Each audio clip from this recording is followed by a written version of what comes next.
ఇటీవల వైసీపీ నాయకుడు అంబటి రాంబాబు చేసిన అనుచిత వ్యాఖ్యలను ఖండిస్తూ ఏలూరు జిల్లా పోలవరం మండలంలో తెలుగుదేశం పార్టీ శ్రేణులు తీవ్ర నిరసనకు దిగాయి. లక్ష్మీనారాయణ దేవిపేట గ్రామంలో నిర్వహించిన ఈ కార్యక్రమంలో టీడీపీ నాయకులు, కార్యకర్తలు అంబటి రాంబాబు దిష్టిబొమ్మను దగ్ధం చేసి తమ ఆగ్రహాన్ని వ్యక్తం చేశారు. ముఖ్యమంత్రి చంద్రబాబు నాయుడుపై అసభ్య పదజాలంతో చేసిన వ్యాఖ్యలు ప్రజాస్వామ్య విలువలకు విరుద్ధమని పేర్కొంటూ తక్షణమే బహిరంగంగా క్షమాపణ చెప్పాలని డిమాండ్ చేశారు. ఇలాంటి వ్యాఖ్యలు కొనసాగితే రాష్ట్ర వ్యాప్తంగా ఉద్యమాలు ఉధృతం చేస్తామని టీడీపీ శ్రేణులు హెచ్చరించారు.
కార్యక్రమం చేయడం జరుగుతుంది.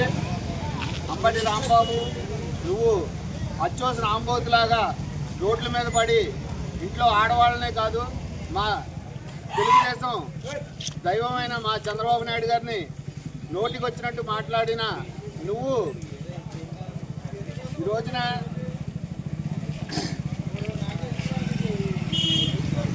మాట్లాడిన మాటలకు యావత్ ప్రపంచం కూడా ఈ రోజున చంద్రబాబు నాయుడు అభిమానులు నువ్వు ఎక్కడ దొరుకుతావా అని ఎదురు చూసే సమయం ఆసన్నమైంది. నీలాంటి సన్నాసులు, నీలాంటి పోరంబోకేదవులు ఏం చేసినా సరే చంద్రబాబు నాయుడు గారు పాల్గొన్న ఎంపిక కూడా పేకలేరని ఈ సందర్భంగా తెలియజేయడం జరుగుతుంది. నీవు ఏ రోజున ప్రజల్లోకి ఏ రోజున వచ్చినా సరే నీకు చెప్పు దెబ్బలు ఖాయమని చెప్పి ఈ కార్యక్రమం ద్వారా మీకు తెలియజేయడం జరుగుతుంది. రే అంబాటి టి నరసాపురం మండలం మక్కినవారిగూడెం నుంచి జీలుగుమ్మిల్లి వరకు పంచాయతీరాజ్ శాఖ ఆధ్వర్యంలో సుమారు 3 కోట్ల వ్యయంతో నిర్మించనున్న నూతన రహదారి పనులకు పోలవరం ఎమ్మెల్యే చిర్రి బాలరాజు శంకుస్థాపన చేశారు. ఈ సందర్భంగా ఆయన మాట్లాడుతూ గ్రామీణాభివృద్ధికి రహదారులు కీలకమని, ఈ రోడ్డు పూర్తయ్యాక ప్రజల ప్రయాణ ఇబ్బందులు తగ్గి రైతులు, విద్యార్థులు, వ్యాపారులకు ఎంతో ఉపయోగపడుతుందని తెలిపారు. పనులు నాణ్యతతో నిర్ణీత గడువులో పూర్తి చేయాలని అధికారులకు సూచించారు.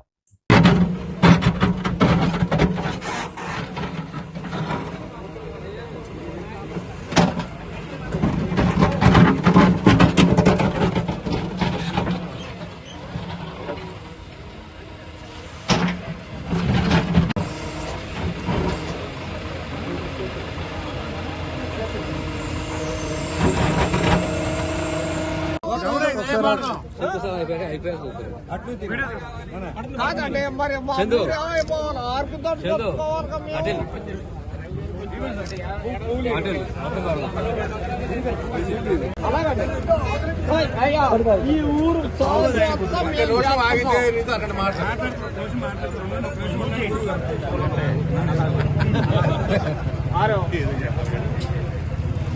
ఉన్నమాట చెప్తే తప్పే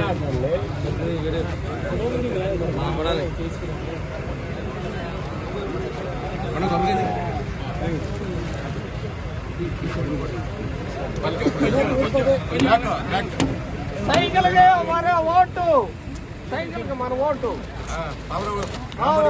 సైకిల్ మన ఓటు. మన ఓటు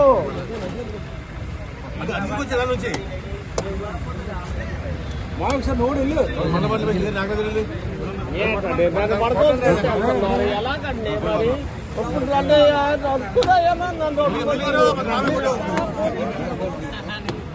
ఈరోజు ఎన్డీఏ కూటమి వచ్చి సంవత్సరంన్నర కాలంలో పోలవరం నియోజకవర్గంలో అనేక అభివృద్ధులు చేసుకుంటూ అనేక సంక్షేమ పథకాలు ఇచ్చుకుంటూ ముందుకు వెళ్తున్నాం. ఇందులో భాగంగా ఈరోజు ఈ నరసాపురం మండలం బక్కినవరగూడెం నుంచి ఆల్చర్ల వరకు సుమారు 3 కోట్ల రూపాయలతో బీటీ రోడ్లు పోయటం జరుగుతుంది. దీనికి సంబంధించి ఈరోజు మా మండల అధ్యక్షులు కూటమి నాయకులు సీనియర్ నాయకులతో కలిసి ఈరోజు శంకుస్థాపన చేయడం జరిగింది. ఈరోజు ఎన్డీఏ కూటమి ప్రభుత్వం ఎంతో చిత్తశుద్ధితో పనిచేస్తుంది అనడానికి ఇదొక నిదర్శనంగా మేము భావిస్తున్నాం. సుమారు 35 ఏళ్ల నుంచి 40 ఏళ్ల లోపు ఈ రోడ్లు పోయటం జరిగింది. గత అనేక ప్రభుత్వాలు మారినాయి, కానీ ఎవరు కూడా ఈ రోడ్డు మీద దృష్టి పెట్టడం జరగలేదు. కానీ మన ప్రభుత్వం వచ్చిన తర్వాత సుమారు 50 నుంచి 60 కోట్ల రూపాయలు ఈ బీటీ రోడ్లకి ఇవ్వటం జరిగింది. ప్రత్యేకించి సీఎం చంద్రబాబు నాయుడు గారు కానీ లేకపోతే పవన్ కళ్యాణ్ గారు కానీ ఒకటే చిత్తశుద్ధితో పనిచేస్తున్నారు. అనేక ఏళ్లుగా గిరిజన గుడెల్ని సంబంధించి కనెక్టివిటీ రోడ్స్ కానీ సీసీ రోడ్స్ కానీ ఇవన్నీ కూడా ఎక్కడా కూడా లేనటువంటి పరిస్థితులు. ఈరోజు ప్రత్యేకించి మనం ఏ రోడ్డుకి స్పెషల్ ఫండింగ్ అడిగినా సరే ఇమీడియట్లీగా శాంక్షన్ చేస్తున్నారు. ముందుగా వారికి ప్రత్యేకమైన ధన్యవాదాలు తెలియజేస్తున్నాం. ఈరోజు కూటమి ప్రభుత్వం వచ్చి సంవత్సరన్నర కాలంలోనే ఎంత అభివృద్ధి చేసుకుంటూ వెళ్తుంటే ఇంకా మిగిలిన 3.5 సంవత్సరాల్లో ఇంకెంత అభివృద్ధి చేస్తుందో ప్రజలందరూ కూడా గమనించాలి. ఈరోజు చిత్తశుద్ధితో పనిచేస్తున్నటువంటి ప్రభుత్వం ఏకైక ప్రభుత్వం కూటమి ప్రభుత్వం అని మేము చాలా గర్వంగా తెలియజేస్తున్నాం. అలాగే ప్రత్యేకించి ఈ రోడ్సే కాదు, ఈరోజు గ్రామాలు ఉండే అనేక మౌలిక సదుపాయాలు, డ్రైనేజీలు కానీ, వాటర్ ఫెసిలిటీస్ కానీ, లేకపోతే నిరుపేదలకి ఇల్లు ఇచ్చేటువంటి కార్యక్రమం కానీ, లేకపోతే ఇక్కడ ఉన్నటువంటి అనేక అభివృద్ధి పనులు ఈరోజు ఎన్డీఏ కూటమితోనే సాధ్యం. అలాగే పంచాయతీకి సంబంధించి 14 ఫైనాన్స్ 15 ఫైనాన్స్ ప్రత్యేకమైన ఫండింగ్ ఇచ్చి ఆ గ్రామాల్లో ఆ పంచాయతీల్లో డెవలప్ చేసే విధంగా ఈరోజు ఎన్డీఏ కూటమి చర్యలు తీసుకుంటుంది. చాలా సంతోషకరమైన విషయం. మేము కూడా ప్రభుత్వంలో భాగస్వాములు అయినందుకు చాలా గర్విస్తున్నాం. ఇలాగా మరెన్నో అభివృద్ధి కార్యక్రమాలు మేము చేసుకుంటూ ముందుకు వెళ్ళడానికి ప్రత్యేకించి మాకు సహాయ సహకారాలు చేస్తున్నటువంటి కేంద్ర ప్రభుత్వానికి మేము ముఖ్యంగా ఎప్పుడూ కూడా జీవితాంతం రుణపడి ఉంటాం.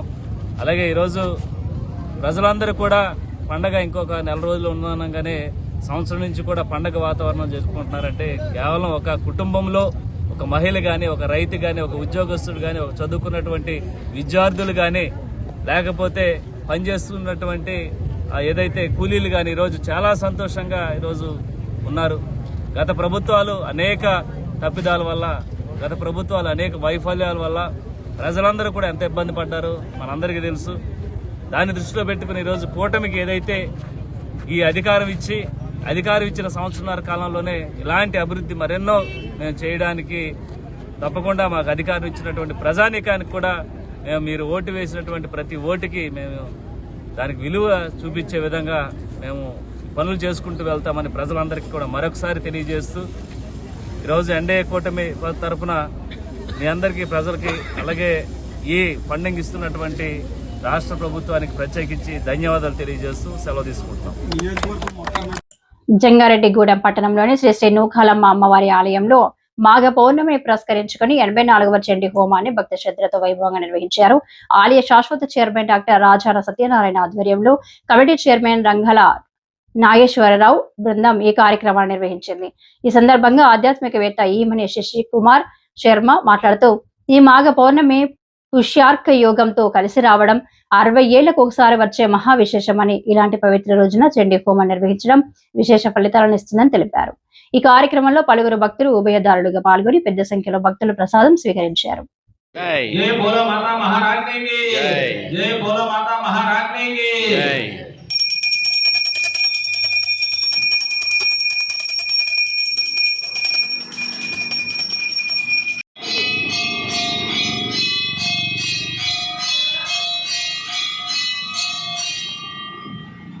అలాగే మనం ఈ యొక్క చండీ హోమంలో భాగంగా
శ్రీమాత్రే నమః.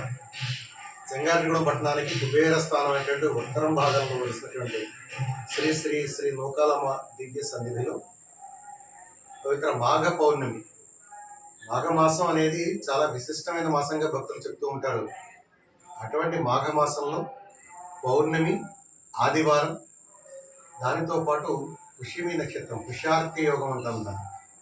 అటువంటి పుష్యార్క యోగం దాదాపుగా 60 సంవత్సరాలకు ఒకసారి మాత్రమే వచ్చేటువంటి మహత్తరమైనటువంటి ఒక సుముహూర్తంలో అమ్మవారికి ప్రతి పౌర్ణమికి చేసేటువంటి చండీ హోమం, 84వ చండీ హోమాన్ని నిర్వహించుకునేటువంటి సద్భాగ్యం అమ్మ అనుగ్రహంతో మనందరికీ కూడా కలిగింది.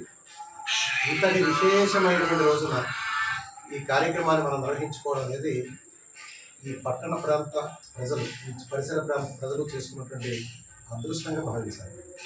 ఇటువంటి రోజుల్లో అమ్మవారి చైతన్యోన్ముఖులై ఉంటారు. అటువంటి సమయంలో జరిగేటువంటి ప్రతి కార్యక్రమం మనందరితో ఫలితాన్ని ఇస్తుంది అని శాస్త్రం చెబుతుంది.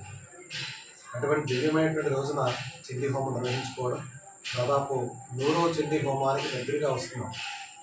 100వ చండీ హోమం చాలా విశేషంగా జంగారెడ్డిగూడెం పట్టణంలో, అంటే శతచండీ జరిగిన చోట ఒక శక్తి సంపూర్ణం అయిపోతున్న ప్రాంతం అంతా పెద్ద శక్తి క్షేత్రం అయిపోతుంది అని పూర్వీకులు చెప్తూ ఉంటారు. చండీ ఒకటి చేస్తేనే విశేషమైన ఫలితం. అంటే 100 చండీలు జరిగాయి అని అంటే అక్కడ అదొక మహాక్షేత్రంగా విరాజిల్లుతుంది అని. అటువంటి దివ్యక్షేత్రంగా శ్రీ శ్రీ శ్రీ నూకాలమ్మ అమ్మవారి దివ్య సన్నిధి వెలుగొందాలని మరి డాక్టర్ రాజాల సత్యనారాయణ గారి నేతృత్వంలో ఆలయ కమిటీ సభ్యులు దొంగల నాగేశ్వరరావు గారు, తదితర ఆలయ కమిటీ సభ్యులు అందరూ కూడా చేస్తున్నటువంటి విశేషమైనటువంటి కృషి ఆధ్యాత్మిక సాధన అని చెప్పాలి. ఈ ఆధ్యాత్మిక సాధనలో అందరం కూడా భాగస్వాములే. ఆ ఫలితాన్ని ప్రతి ఒక్కరు కూడా అందించేటువంటి ఆ ఫలితాన్ని ప్రతి ఒక్కరు కూడా తీసుకొని ప్రతి ఒక్కరు మీ జీవన విధానంలో ఒక మంచి జీవితాన్ని పొందాలని మనస్ఫూర్తిగా కోరుకుంటూ సర్వేజన శుభ్రం. శ్రీ శ్రీ నూకాలమ్మ అమ్మవారి యొక్క ఆలయంలో మాఘ సోమవారం పురస్కరించుకుని శ్రీ శ్రీ అమృతాభాన విజయేశ్వర స్వామి వారికి పంచామృతాలతో ఏకవార రుద్రాభిషేకం చేయడం జరిగి ఉన్నది. అలాగే మనకి శుక్రవారం విశేషంగా శ్రీ శ్రీ నూకాలమ్మ అమ్మవారికి శ్రీచక్ర సహిత నూకాలమ్మ తల్లి ఉదయం పంచామృతాలతో ఏకవార రుద్రాభిషేకం చేయడం జరుగుతుంది. అలాగే అమ్మవారికి శుక్రవారం విశేషంగా ఏకాదశ హారతులు కూడా ఇవ్వడం విశేషంగా జరుగుతుంది. కావున భక్తులు ఎవరి కూడా సోమవారం జరిగేటువంటి అభిషేకాలు, అలాగే శుక్రవారం తల్లికి జరిగేటువంటి అభిషేకాలు, హారతుల్లో పాల్గొని శ్రీ శ్రీ అమృతాభాన విజయేశ్వర స్వామి వారు నూకాలమ్మ తల్లి యొక్క చల్లని దీవెనలు తీసుకుని వెళ్ళవలసిందిగా కోరుతున్నాం శ్రీమాత్రి గారు.